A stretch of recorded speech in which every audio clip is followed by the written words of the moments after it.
All right, we just got back from Smith Lake down there at the Bassmaster Elite Series, the TNT fireworks.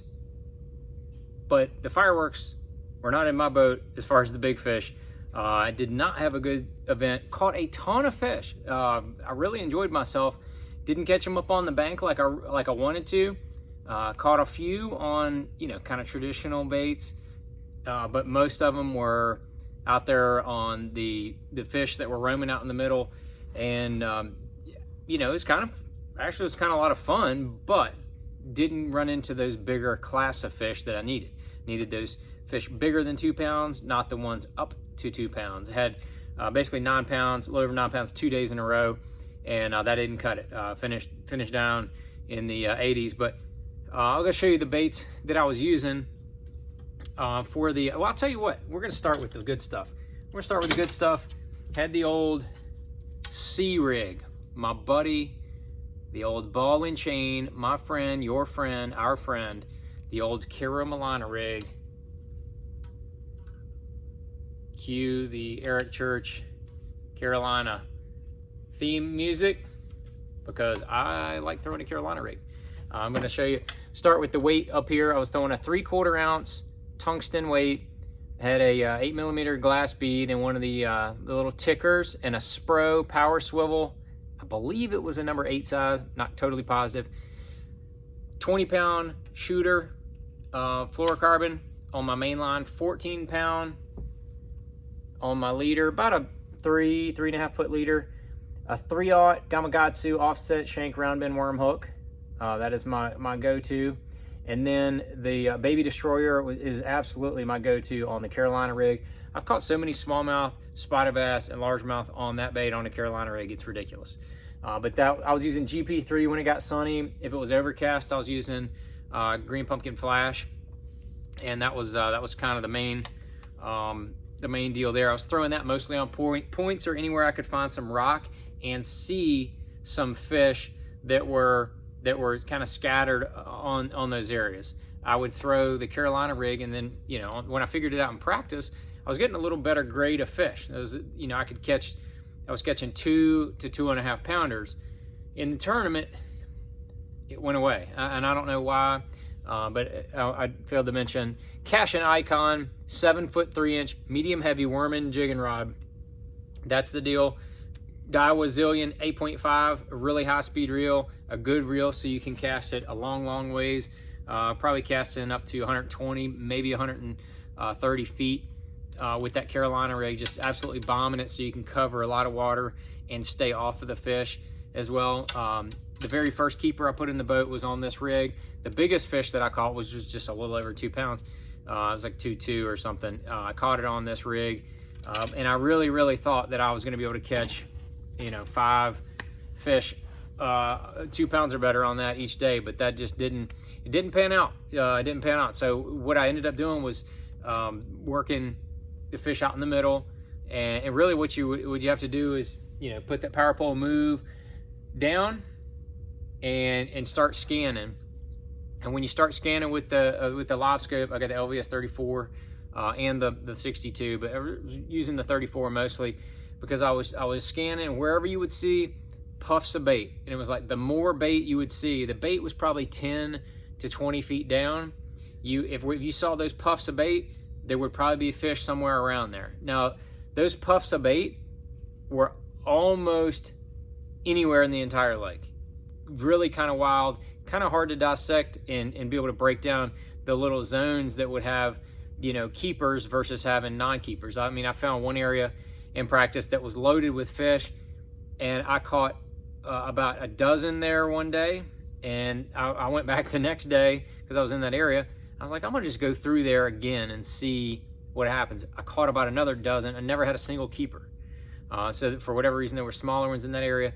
Some areas that would have bigger fish. Some areas would have keepers mixed in. Some areas would have 2-pounders. Some areas would have some 2.5s mixed in. And then like Corey Johnston, Taku, and some of the guys that did really well in the tournament, Cody Huff, they would find those areas that had a little bit bigger grade of fish, and that was the big key. But I really, like I said, I mixed up 3 different baits, and here was my probably my primary bait. I was throwing a 3/8 tungsten head. That's that angler tungsten or something like that. 3.5 inch goby bite, spunk shad on the back. That thing's got a good 3/0 hook in it. That little jig head, that's why I kind of was throwing it. You can throw it a mile. And then, you know, that's just kind of a natural bait fish looking color. The water's pretty clear. And I was not throwing that on light lines. This is 3/8, it sinks pretty fast. 10-pound Sunline Sniper is my leader, and I had a relatively short leader. Let's say this one's probably about 5 feet long. It's from my rod tip to right here, so that's probably 6 feet maybe, 5 or 6 feet of a leader. And then I had 16-pound Sunline Overwatch braid. That's what I had on the Daiwa Ballistic 3000 reel. And then the Cashin Icon, that's the forward-facing sonar rod. I really like that. That's the medium lure. It's the same thing, so you can see it. You can see the forward-facing sonar. But that was the FFS medium lure. I think it's a 7.4 medium action, but it's fast taper. Perfect for this jig head minnow stuff. You might say, well, it's a spinner rod's a spinner rod. No, not exactly. Because if you fish like this with these jig head minnows, you will lose some fish. And if you have the right rod and setup, you will not lose as many fish. And that's one of the things I learned. Shorten your leader a little bit, maybe a 4 to 6 foot range on your leader, and go with a little heavier leader. Like this is, again, the 10-pound. This is one of those owner range roller things. And this was a little Z-Man. It wanted something a little bit different, and it would have that roll to it. So I actually put a little loop knot on it. You can see that? I think you can see it. Yeah, put a little loop knot on there. And that I caught some keepers on this.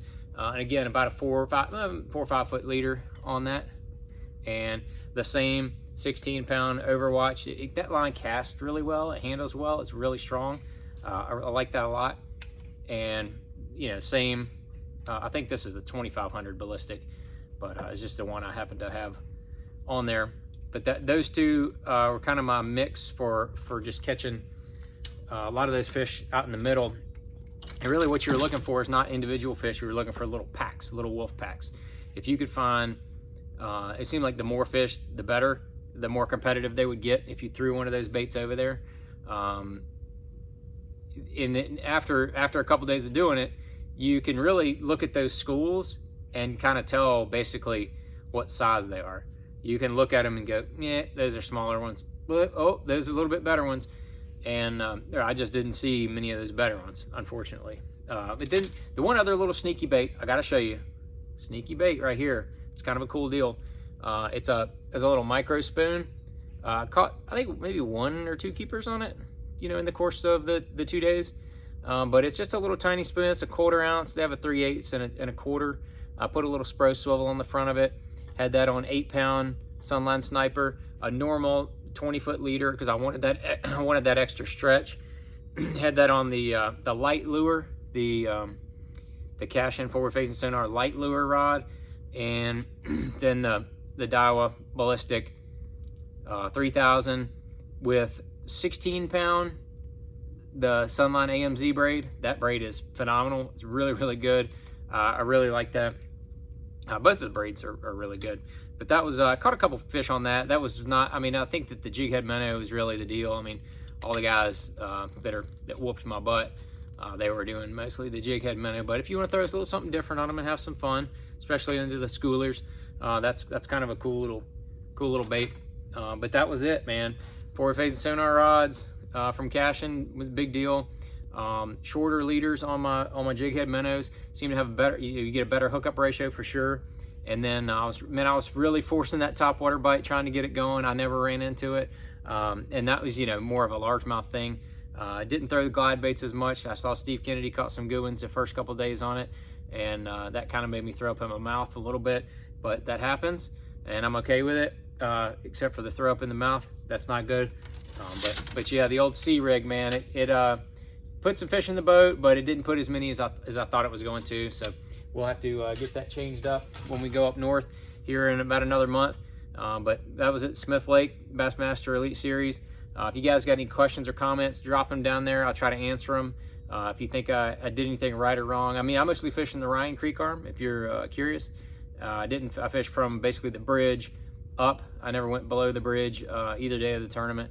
And there were plenty of guys that did well. Shakur was in that vicinity. Corey Johnston, Robert G, some of those guys. They had a couple little stretches. I didn't get all up on top of them. I tried to find my own stretches, and it just didn't work out for finding the better ones. So we're gonna live and learn, and be better next time. Drop the comments down. Thank you guys for watching.